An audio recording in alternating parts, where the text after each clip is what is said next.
Hi hello నమస్తే welcome back to V V kitchens. నేను మీ వర్ధిని విజయ్. ముందుగా ఎలాంటి ప్రిపరేషన్ లేకుండా అప్పటికప్పుడు ఇన్స్టాంట్గా ప్రిపేర్ చేసుకునే రవ్వ ఇడ్లీలను ఎలా ప్రిపేర్ చేయాలో వీడియోలో చూసేద్దామండి. ఈ రవ్వ ఇడ్లీలను తింటుంటే ఇంకా తినాలనిపించేంతలాగా ఈ ఇడ్లీ టేస్ట్ అనేది ఉంటుంది. ఈ రవ్వ ఇడ్లీలను ప్రిపేర్ చేయడం కోసం ముందుగానే ఎలాంటి రవ్వను నానబెట్టాల్సిన అవసరం లేదండి. పప్పు రుబ్బే పని కూడా లేకుండా ఇన్స్టాంట్గా అప్పటికప్పుడు ప్రిపేర్ చేసుకుని రవ్వ ఇడ్లీలను ఎలాంటి హడావిడి లేకుండా మార్నింగ్ బ్రేక్ఫాస్ట్గా లేదా మీకు ఏదైనా డిఫరెంట్గా తినాలనిపించినప్పుడు కూడా ఈ రవ్వ ఇడ్లీలను ప్రిపేర్ చేసుకొని ఇంట్లో ఈజీగా తినేయొచ్చండి. ఈ రవ్వ ఇడ్లీలను ప్రిపేర్ చేయడానికి టైం కూడా ఎక్కువగా పట్టదండి. హాఫ్ అన్ అవర్లో మనకి ఈ రవ్వ ఇడ్లీలు చాలా సింపుల్గా, చాలా క్విక్గా, చాలా సాఫ్ట్గా ప్రిపేర్ అయిపోతాయి. చిన్నపిల్లల దగ్గర నుంచి పెద్దవాళ్ళ వరకు కూడా ఇంట్లో వాళ్ళందరూ కూడా లొట్టలేసుకుంటూ ఈ రవ్వ ఇడ్లీలను లాగించేస్తారండి. మరి ఇంకెందుకు ఆలస్యం, లేట్ చేయకుండా ఈ tasty, quick and easy breakfast రెసిపీని ప్రిపేర్ చేయడానికి ప్రాసెస్ స్టార్ట్ చేసేద్దామండి. ముందుగా స్టవ్ వెలిగించి స్టవ్ పైన ఒక పెద్ద ప్యాన్ పెట్టుకొని ఆ ప్యాన్లోకి 2 టేబుల్ స్పూన్ల దాకా ఆయిల్ని వేసి బాగా వేడి చేసుకోవాలి. ఆయిల్ బాగా వేడైన తర్వాత మంటను లో ఫ్లేమ్లోకి అడ్జస్ట్ చేసుకొని 1/2 టీ స్పూన్ దాకా జీలకర్ర ఆవాలను వేసి ఫ్రై చేసుకున్న తర్వాత ఈ ఆయిల్లోకి 1 టీ స్పూన్ దాకా శనగపప్పును, మరొక టీ స్పూన్ వరకు మినపప్పును కూడా వేసుకొని వాటిని కూడా గోల్డెన్ షేడ్లోకి వచ్చేంత వరకు కూడా బాగా ఫ్రై చేసుకోవాలి. మిరపకాయ ముక్కల్ని 1 టేబుల్ స్పూన్ దాకా తీసుకొని ఆ మిరపకాయల్ని కూడా బాగా ఫ్రై చేసుకోవాలండి. ఇప్పుడు ఈ ఆయిల్లోకి సన్నగా కట్ చేసుకున్నటువంటి కరివేపాకును 1 రెమ్మ దాకా వేసుకొని కరివేపాకును కూడా బాగా ఫ్రై చేసుకున్న తర్వాత ఇప్పుడు ఈ ఆయిల్లోకి 2 టేబుల్ స్పూన్ల దాకా క్యారెట్ తురుమును కూడా వేసుకొని క్యారెట్ తురుమును కూడా మరొక 1 మినిట్ పాటు బాగా ఫ్రై చేసుకున్న తర్వాత 1 కప్పు వరకు బొంబాయి రవ్వను ఈ ఆయిల్లోకి వేసుకొని 2 నుంచి 3 నిమిషాల పాటు మంటను లో ఫ్లేమ్లోకి అడ్జస్ట్ చేసుకొని మాత్రమే బాగా కలుపుకుంటూ ఫ్రై చేసుకోవాలండి. ఇప్పుడు ఈ ప్యాన్లోకి 1 టీ స్పూన్ వరకు ఉప్పును కూడా వేసుకొని ఉప్పు మొత్తం కూడా రవ్వతో పాటు బాగా కలిసేలాగా కలుపుకున్న తర్వాత ఈ రవ్వ నుంచి మంచి సువాసన వచ్చేంత వరకు కూడా ఈ రవ్వను మధ్య మధ్యలో కలుపుకుంటూ ఉండాలండి. ఇలా గనక ఫ్రై చేసినట్లయితే రవ్వ ఇడ్లీ టేస్ట్ మాత్రం చాలా బాగా ప్రిపేర్ అవుతుందండి. ఇప్పుడు ఇలా ప్రిపేర్ అయినటువంటి ఈ రవ్వ మొత్తాన్ని కూడా కాస్త చల్లారిన తర్వాత ఒక మిక్సింగ్ బౌల్లోకి వేసేసుకోవాలి.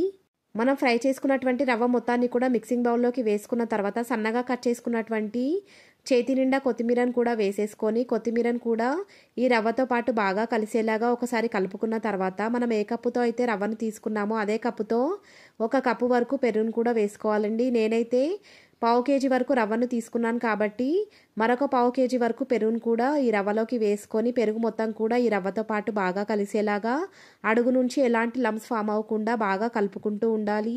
ఈ రవ్వ ఇడ్లీలను ప్రిపేర్ చేయడం సింపులే కాదండి, హెల్దీ కూడా. ఎందుకంటే మనం ఈ రవ్వ ఇడ్లీలలో క్యారెట్ తురుమును వేసుకుంటున్నాం కాబట్టి క్యారెట్లను విడిగా తినని పిల్లల కోసం ఇలా గనక మనం క్యారెట్ తురుమును వేసి ఇలా ఇడ్లీలను ప్రిపేర్ చేయడం వల్ల వాళ్ళు తెలియకుండానే ఆ క్యారెట్ని కూడా తినేస్తారండి. దానివల్ల ఇడ్లీతో పాటు క్యారెట్ కూడా కడుపులోకి వెళ్ళి ఆరోగ్యాన్ని కూడా చాలా బాగా మెరుగుగా ఉంచుతుందండి. క్యారెట్ని తినడం వల్ల ఎన్నో ఆరోగ్య ప్రయోజనాలు మన బాడీకి అందుతాయి.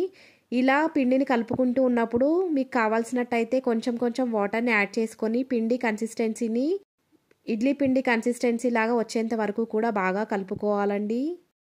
బ్యాటర్ కన్సిస్టెన్సీని వీడియోలో చూపించిన విధంగా అడ్జస్ట్ చేసుకున్న తర్వాత ఈ రవ్వలోకి 1/2 టీ స్పూన్ దాకా బేకింగ్ సోడాను కూడా వేసుకొని సోడా మొత్తం కూడా రవ్వతో పాటు కలిసేలాగా బాగా కలుపుకున్న తర్వాత ఈ బౌల్ పైన మూత పెట్టి 10 to 15 మినిట్స్ పాటు ఈ రవ్వకి రెస్ట్ ఇవ్వాలండి. ఇలా చేయడం వల్ల మనం యాడ్ చేసుకున్నటువంటి పెరుగు, వాటర్ రెండు కూడా ఈ రవ్వ బాగా పీల్చుకొని చాలా సాఫ్ట్గా ప్రిపేర్ అవుతుంది.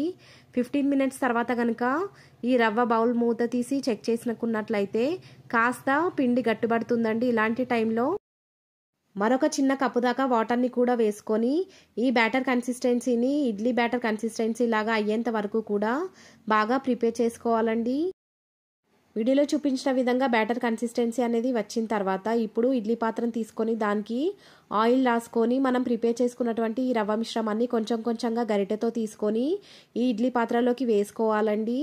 స్టవ్ పైన ఇడ్లీ పాత్రను పెట్టి దాంట్లోకి 1/2 లీటర్ వరకు వాటర్ని వేసుకొని బాగా మరిగించుకున్న తర్వాత మనం పిండిని వేసుకున్నటువంటి ఇడ్లీ పాత్రని అందులోకి పెట్టి 15 to 20 మినిట్స్ పాటు ఈ ఇడ్లీలను బాగా మంటను లో టు మీడియం ఫ్లేమ్లోకి అడ్జస్ట్ చేసుకొని బాగా ఉడికించుకోవాలండి. 20 మినిట్స్ తర్వాత స్టవ్ ఆఫ్ చేసేసుకొని ఇడ్లీ పాత్రలో నుండి ఇడ్లీలను మొత్తాన్ని కూడా బయటకు తీసుకొని మీకు నచ్చిన చట్నీతో సర్వ్ చేసుకోవచ్చండి. ఈ ఇన్స్టాంట్ రవ్వ ఇడ్లీలను బ్రేక్ఫాస్ట్ రెసిపీగానే కాకుండా ఎవరైనా పిల్లలు లంచ్ బాక్స్లోకి అన్నాన్ని పెడితే తిననటువంటి పిల్లలు కనుక ఉన్నట్లయితే అలాంటి వాళ్ళకి కూడా లంచ్ బాక్స్ రెసిపీగా కూడా ఇడ్లీలను ఇన్స్టాంట్గా ప్రిపేర్ చేసి ఇవ్వచ్చండి. మార్నింగ్ ఎలాంటి హడావిడి లేకుండా తక్కువ టైంలోనే చాలా సింపుల్గా ప్రిపేర్ చేసుకుని ఇన్స్టంట్ బ్రేక్ఫాస్ట్ రెసిపీస్ మన ఛానల్లో మరికొన్ని అవైలబుల్గా ఉన్నాయండి. మీకు కనుక లింక్ కావాలంటే డిస్క్రిప్షన్లో ఇస్తాను, ఒకసారి చెక్ చేసేయండి. మీరు వీడియోని కనుక కరెక్ట్గా అబ్జర్వ్ చేశారంటే ఇడ్లీలు ఎంత సాఫ్ట్గా వచ్చాయో మీకే అర్థమవుతుంది.